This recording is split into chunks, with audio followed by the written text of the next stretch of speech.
serikali imeokoa zaidi ya bilioni 58 mara baada tu ya kuleta umeme huu wa grid hapa Kigoma, sababu mwanzo kwa sababu walikuwa wanatumia umeme wa generator walikuwa wanatumia bilioni 38 kwa ajili ya mafuta na bilioni 20 kwa ajili ya kufanya matengenezo ya mitambo, na maendeleo yamekuwa ni makubwa. Kazi kubwa inaendelea kufanyika hapa Kigoma ya kuvutia wawekezaji. Sasa nitoe rai kwa Watanzania, hasa wananchi wa Kigoma, miundombinu hii imeletwa kwenu, muitunze, kwa sababu kumetokea matukio mengi sana ya kuiba nyaya, ya kuharibu nguzo katika maeneo ambayo tunafanya uwekezaji mkubwa. Hizi fedha ni za kwetu sisi wa Tanzania, tuzitunze ili ziweze kutusaidia, lakini pia ziweze kung'arisha mkoa wa Kigoma na mikoa na kanda ya Magharibi.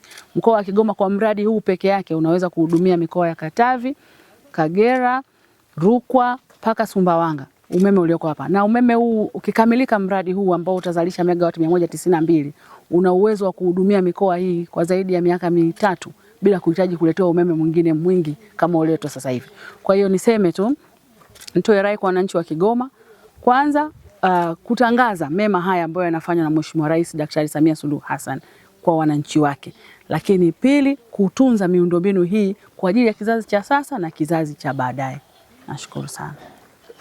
Kituo hichi kitakuwa na uwezo wa kupeleka umeme mpaka kwenye nchi za jirani ikiwemo Kongo na Burundi. Pia mradi huu unategemewa katika mradi wa ujenzi wa SGR pindi itakapofika mkoa wa Kigoma.